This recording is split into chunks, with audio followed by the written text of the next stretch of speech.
Hello again. Before we go on, there's just time to mention that our title music is Country Rock Polka, composed by Pat Prilly, Fernand Briand and Harry Bier, and is performed by Jean-Jacques Perry, who has kindly given his permission for us to use it. And now I'm going to pass to Audrey, who has an announcement for you. Hello. I'm talking for the first time after many months, and it's still very, very husky, isn't it? But I hope to see as many of you as possible at the Geranium Club at the Plough next week on the 15th, so I hope you'll all be there. Thank you, Audrey. Fantastic to have you with us. It really is. And also, I'd just like to give you another announcement about the new system that's coming into the Enfield Talking newspaper. It's about the Sonata system. Sonata is an internet radio service developed by the British Wireless for the Blind Fund, especially for the use by blind and partially sighted people. Sonata devices are available to buy from the British Wireless for the Blind Fund and require a broadband connection. You might qualify for a Sonata device on free loan. To qualify, you would need to be registered blind or partially sighted, be a UK resident, and get means-tested benefits like pension credit, attendance allowance, or a carer's allowance. For more information about this, you can always telephone the British Wireless for the Blind Fund on 01622 747 757. That's 01622 747 757. And if you would like to experience the Sonata in action, please get in touch with your listener's representative, Diane de Jersey, on 0208 805 6578. And now let's hear from Elizabeth. Empton MP Kate Osamor has justified her position on Syria as politicians clashed on airstrikes. The MP believes intervention in Syria should only come by ways of humanitarian aid, as she is opposed to the strikes. Backing Labour leader Jeremy Corbyn on his stance, Ms Osamor said, "I'm horrified by the conduct of ISIL and its unjustifiable attacks on civilians and human rights violations across the world, in Syria, Iraq and most recently in Paris. However, I don't believe that the Prime Minister's proposals provide a solution. ISIL is an ideology. We need a comprehensive solution to tackle it at its roots. I've decided to vote against the motion today. I don't believe that the Prime Minister's proposals provide a solution." The MP added, "I believe the primary strategy should be to focus on a political solution to the conflict, which would support a Syrian transitional government. The war in Syria includes a complex combination of actors. This is true not only of international involvement, but also of the 70,000 opposition fighters the Prime Minister seeks to work with us. We need to learn the lessons of history. The 2011 no-fly zone in Libya helped create a full-blown war. Tens of thousands of casualties, regime change and a collapsed state." Enfield Southgate MP David Burrows supports Mr Cameron's proposal. He said, "ISIL do not care about the Iraq and Syrian borders in their operations, and it doesn't make military sense for our RAF planes to engage ISIL in Iraq, but not in Syria. Our weaponry has the unique capability to degrade ISIL. The legal and moral case for intervention is clear. We need to defend our country and citizens from the threat of ISIL. We now need to make our military intervention more coherent and effective by extending it to Syria. I believe we should grant our armed forces and allies our full support and play our part in reducing the murderous capability of this death cult to harm the people of Iraq and Syria and Britain." Homes will be warmer this Christmas for those who need it most after a new scheme was launched. Enfield Council Fuel Poverty Charity, the National Energy Action and British Gas came together in a bid to provide better heating in the borough. British Gas is supporting the local authority scheme with a £1.2 million grant. Councillor Neeka Kiezo, Cabinet Member for Public Health and Sport, said, "Everyone has the right to live in a safe, warm home, and a huge amount of work has gone into helping to alleviate fuel poverty in the borough in the past few years. But the problem is that in 2013, Nearly 13,000 households in Enfield could not afford to heat their homes sufficiently. The council's strategy to tackle fuel poverty includes raising awareness, reducing fuel spend, maximising income, improving the housing stock, and providing energy advice. Maria Wardrobe, Director of External Affairs at NEA, said, "We are delighted to be working with British Gas and Energy Enfield Council to launch the Warmer Homes strategy." Chris Tate, Head of Corporate Responsibility at British Gas, added, "We're pleased to support the great work Enfield Council is doing to promote energy efficiency. British Gas has an important role to play in helping bring warmer homes to those in need. By working together through the Community Action Partnership, we can make a really positive impact." Calls have been made for more people to shop locally in the run-up to Christmas. Small Business Saturday was held last week with a number of seminars held by Enterprise Enfield in the Enfield Business Centre in Hertford Road. Local start-up and existing business owners were able to get information, advice and guidance on areas such as starting up, winning new business, managing accounts and raising finance. Councillor Alan Sitkin, Enfield Council's Cabinet Member for Economic Development, said, "We are absolutely committed to encouraging local business, as you can see by the raft of improvements we have introduced for commerce. On Small Business Saturday, we are doing even more to encourage residents to shop at their nearest town centre. We all benefit from having thriving and successful town centres. They are good for jobs and services, plus they provide a vibrant nightlife. Local shopping also helps retain the distinctive character of your neighbourhood," he said. Figures show that every £1 spent with a local supplier is worth £1.76 to the local economy, but only 36p if it is spent out of the area. A husband and wife team who spent most of their working lives immersed in the bright lights and glamour of all things theatrical are bringing a slice of the West End to a quiet corner of Palmer's Green. Actor Aykut Hilmi and his dancer wife Ingrid Berg-Hilmi are launching their own creative space open to everyone with imagination and a need for intense caffeine hit. Starfish Loves Coffee opened on the corner of Lakeside Road and Alderman's Hill just 4 weeks ago. And from January, the couple will be launching open mic nights, poetry nights and live music in a bid to bring out the talent they believe is bubbling just under the surface throughout the borough. Aykut, who is part of the Royal National Theatre Company and has starred in a string of West End hits, grew up in Palmer's Green and after a stint living in Angel Islington, returned with Ingrid in 2006. There is so much talent here. There are artists and designers living all over the streets, he says in his gestures towards Lakeside Road. Pointing to the portraits lining the cafe's dedicated gallery walls, he says, "These are works by the artist Patrick Morgan, and these paintings were done in collaboration with Tom Ford. It is a free gallery wall. Where else can you find that?" With coffee brewed from British roasted beans and Prosecco on tap, Aykut and Ingrid believe that they have an art house cafe that will provide something for everyone in the community.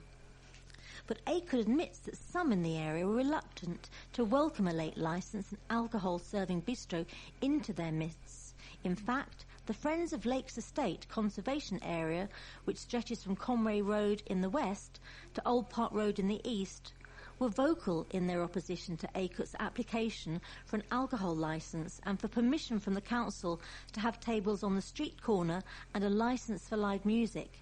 But the actor believes part of their opposition stemmed from their fear of the new. The conservation group had gone around saying this was going to be a brawl house, a nightclub, that people were going to be fighting in the streets. But we have explained to the neighbours exactly what we are about, and I believe that the majority of people who live here want new, exciting and fun places where they can socialise. Aykut nods to the tables on the pavement and adds, "The only way we can survive as an art house cafe is to have an alcohol licence. Otherwise, to survive, people need to drink 400 cups of coffee a day. That's one thing in West End, but in Palmer's Green, that's just not going to happen." The cafe is open at the moment from 9 a.m. to 5 p.m, But come the new year, the couple plan to start getting creative with their space and will be open to ideas from the community about how to go about getting the most out of their venue. Anyone with ideas is encouraged to get in touch with the couple on Twitter at starfish_loves and on Facebook through their Starfish Loves Coffee page. Yuletide revellers enjoyed a variety of festive attractions, including a mini skating rink in the middle of a busy roundabout. Fun lovers had a jolly time, safely separated from traffic travelling around the roundabout outside Southgate Underground Station. It marked the switching on last Friday evening of Christmas lights and illuminations by Enfield and Southgate MP David Burrows. Pupils from St Andrew's Primary School in Chase Road, Southgate, also lit up the proceedings by carol singing and getting shoppers and passers-by to join in. There was also a special appearance of Disney characters Snow White and Ariel from Frozen. The celebrations heralded a Christmas fair on Saturday at the roundabout, featuring an ice rink, a Santa's grotto, a horse and carriage tours of the area, plus an indoor market at the Southgate Private Members Club near the tube station. The proceedings were organised by Southgate Chamber of Trade and Enfield Business and Retailers Association. It was a terrific success and the atmosphere was truly festive, said Mark Lever, Town Centre Manager for Southgate. The Christmas lights and decorations attract shoppers to the area and encourage them to use local traders. The event coincided with Small Business Saturday, which is also aimed at promoting independent retailers and boosting the local economy, he added. Enfield Town Market is in the run-in to be crowned Britain's favourite market. The market, which underwent radical changes early this year in a bid to breathe new life into it, is now a contender with 80 other markets across the country. Standing in the town centre since 1303, the market is owned by Enfield Charitable Trust, who undertook the revamp of the site in the autumn. Ellie Gill, representing the Enfield Charitable Trust, said, "It is wonderful that the people of Enfield are coming together online to get the market recognition after the regeneration work that was carried out by the Trust over the summer. We really want the local community to feel that this is their market, a place where they can come to not only shop and support micro businesses, but also as a place to relax and unwind, catch up with friends and find something new each time they come." Organised by the National Association of British Market Authorities, there is a public vote to decide the winner until New Year's Eve. To vote, go to www.nabma.com/Britain's favourite market, Britain's favourite market being one word. Thank you. I got a letter under the heading "We Can Walk Our Way to Better Health" from Kay Brown of Old Park Road, Palmer's Green. He says, or she says, "Relatively recently, it was common to smoke in restaurants, on the tube, on aeroplanes, and indeed pretty much everywhere outside of an operating theatre. Then the cost in finance and health, not only to the smoker, but also to the wider society, was highlighted. Personal habits changed quickly, legally, and significantly. It is still the largest public health issue, for now, but remains actively discouraged as successive governments bear down on it.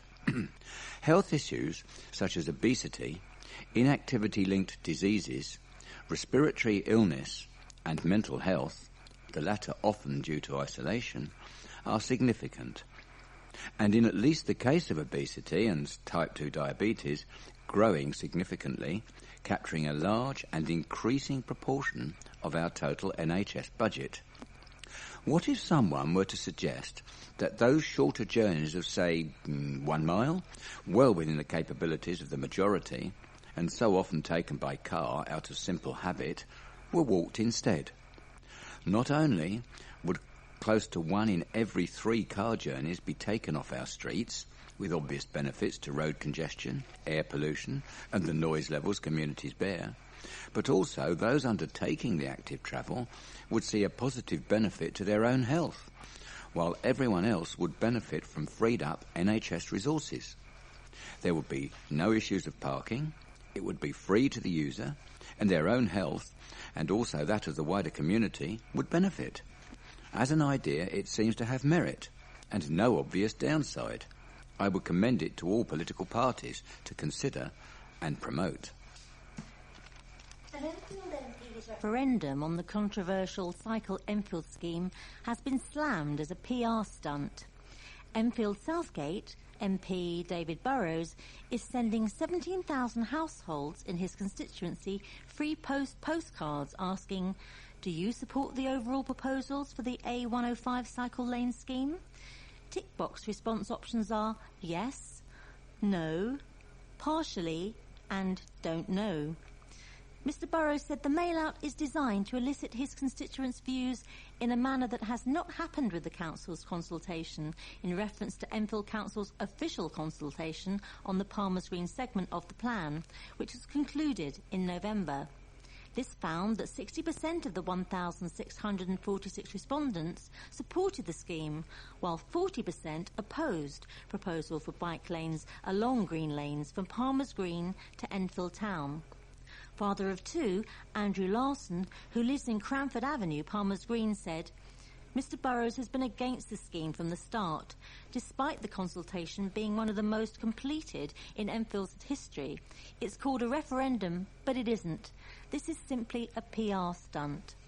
I understand he is acting on people's concerns, but it's time for Mr Burrows to provide some political leadership rather than simply respond to what is quite a small proportion of the community. Daniel Anderson, the Council's Cabinet Member for Environment, said, it is a sham of a referendum. It doesn't fulfil any criteria and will have absolutely no bearing on Cycle Enfield, he said. We've had more than 1,600 respondents to the formal consultation, and I know exactly what people's concerns are. These are being analysed and considered carefully, and the proposal had to have cross-party support to be approved in the first place, so now they are backtracking. This is political opportunism, pure and simple. Mr Burrows said, this is a very significant infrastructure change, and I want to know my constituents' view on it. He said some people had received no direct communication about the scheme and had struggled with a confusing online consultation feedback system. This is sport. Wesley School in Enfield won silver at the Panathlon Football Cup finals at Wembley just after missing out to Riverside School in Haringey. The students from the school came second out of the 8 boroughs in a Panathlon's London football programme, which gives severely disabled young people the chance to compete at football. Robert Zawoski, head of PE at Wesley, said, we came 4th last year, so second this year is a big improvement, which is great. The Cup saw over 300 players from 22 different boroughs compete to reach the finals. Enfield qualified when they finished second behind Haringey in October during the North London final at Power League Barnet. Enfield won the under-16s competition, with the under-13s finishing third, a result which was mirrored by Haringey, meaning the teams finished level in the overall standings. Wesley missed out on the title because of a worse head-to-head record between the two sides. And 400 school children have taken part in a 4-day gymnastics and trampolining festival. The festival saw children aged 5 to 18 from 40 primary schools, 3 special schools and 8 secondary schools taking part. Vaulting, balancing, elegant floor routines and shows of physical strength were the centre point of the festival. Councillor Afa Orhan, Cabinet Member for Education, Children's Services, Protection and Libraries, said, we can expect to see some terrific routines from all those taking part. It is amazing just how polished the sequences from all age groups can be. It is a credit to the performers and their teachers that they are able to achieve such high standards. The winners of the beginners and intermediate competitions will represent Enfield at the London Mini Youth Games at Crystal Palace in June 2016. Secondary school students compete in the trampolining competition, and there is also a chance for those new to the sport to compete in the novice contest. Teenager, spurred on by his father's spirit, has come runner-up in London Young People of the Year Awards. Jack Avery of Eastbury Avenue in Forty Hill was nominated by head of sixth form at Chase Community School, Jackie Quorn, for the awards. Known as the Oscars for young people who give to others, Jack scooped £100 for finishing second and was praised for his amazing level of insight into the Scouts. In front of a distinguished audience that included a member of David Cameron's cabinet and the wife of a former Deputy Prime Minister, Jack was asked why the Scouts had been going for over 100 years and why are they important today. He replied, "Scouting is about everyday adventure and for young people to get out there and have some fun. But right now we're getting involved with projects such as A Million Hands, which is where young people are given a platform to change society. We're making sure their voices are heard at whatever level, be it local, national, regional, whatever. We're making sure young people have a say in what they're doing. A Million Hands focuses on 4 national issues: mental health, dementia, disabilities, and allowing everyone to have access to clean water. What we're trying to do is mobilise as many people as we can." Jack believes that losing his father at the age of 7 has spurred him on to help others. He said, "It was something that seemed horrible to me, and it drove me to get involved in social action, like the Scouts. I felt my own experience could make a difference to others' lives." Now that he has left Chase, Jack hopes the new sixth formers will keep all these initiatives going. Meanwhile, he is continuing in his leading role in the Scouts while studying at the University of Reading. In Scouts, we are looking at removing the use of inappropriate language, which is one of my pet hates. People will say after they have lost a football match or are having a bad day that they are depressed. Or they call someone mad, which removes the word's real meaning. And here's a letter from Hannah Dyson of Lancaster Road, Enfield, who'd like to respond to the article headlined "Winter Wonderland or a Muddy Disaster," which was publicised last week in the Advertiser. Apparently, Mike Rye believes our event ruined the manicured lawns and landscape gardens near the War Memorial. Does he not know it is winter?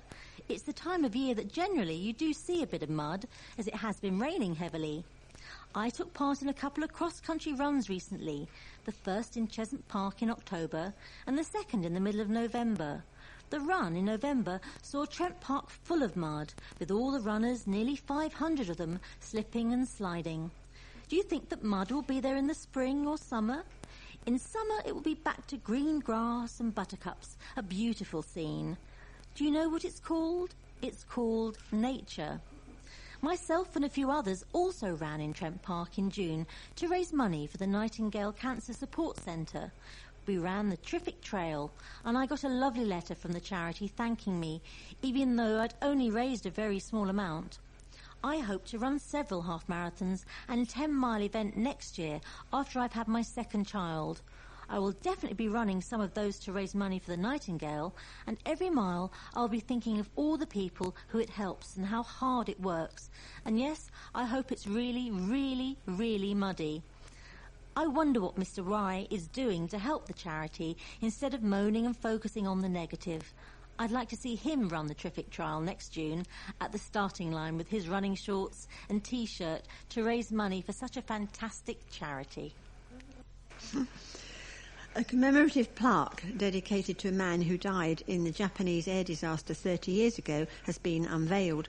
Kim Matthews was the sole British victim in the Japanese Airlines 123 flight in 1985 that saw 520 people die after an explosion on the flight.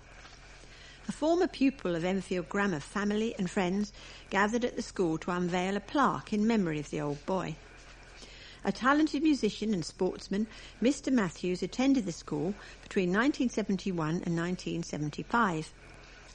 His father, Peter Matthews, and Enfield Grammar old boy, Ralph Silverman, spoke at the event in tribute of the former pupil. Speaking about his son, Mr. Matthews said, "The bonus we get is that for the first time in 30 years, we, as friends and family of Kim, are gathered together here today to remember, to reminisce, and to recall the moments that he has touched our lives." Mr. Matthews' flight from Tokyo to Osaka crashed in Japan. The plane crash was an accident and is still the world's worst ever single plane crash in terms of lives lost. His father added, "Many of you would have received one of Kim's cards. With his meticulous use of the Stanley knife, spray painting techniques and uniqueness of design, he could have started a promising career as a graphic designer." The plaque was unveiled by current headmaster of Enfield Grammar, John Kerr. In the letters column of the Enfield Independent, there's a letter from John Howes, Eastern Enfield, Royal British Legion. He says, "I would like to thank the people of Eastern Enfield for their generosity in the support of the Royal British Legion's Poppy Appeal. Eastern Enfield branch has collected in excess of 14,000 towards the appeal this year, which will be used to support the armed forces and the ex-armed forces in this country. Thank you." 2 men have been jailed for supplying cocaine to a brothel. Naeem Barisha, 38, of Grove Close, Southgate, and Ryan Bojang, 26, of Palipar Close, Enfield, were given 15 years behind bars. A third person, Angela Kadar, 27, of Cheshire Road, Wood Green, was jailed for 11 months after admitting to managing a brothel. Police arrested the trio on June the 22nd after officers observed them in a car park in Palipar Close, Palmer's Green. Bojang was stopped in the car park by officers who found a 1 kilogram package of cocaine with a purity of 83%. Barisha and Kadar were stopped coming out of the car park, where Barisha was found in possession of a wrap of cocaine. Detectives later searched an address in Cheshire Road, Wood Green, which was being run as a brothel by Kadar. They found a freezer unit containing 25 wraps of cocaine, with purities ranging from 5% to 60%. The cocaine was offered for sale to the brothel's customers. Barisha was found guilty at Wood Green Crown Court on October the 12th and jailed for 8 years for supplying 1 kilogram of cocaine and 2 years for possessing 25 wraps of cocaine with intent to supply, to run consecutively. Bojang admitted possessing cocaine with intent to supply at an earlier hearing. He was sentenced to 5 years and 4 months imprisonment.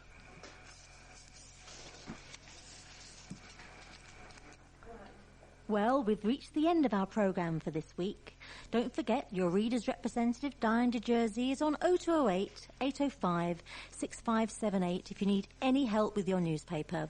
And please remember to turn over the address label in your postal packet, put the cassette into the packet and return it to us as soon as possible so we can send out the next edition, which will be with you in 1 week's time. So thank you so much for being with us, from me, Roz, Elizabeth, Evan, John, Audrey and Jason. Bye-bye. Bye-bye.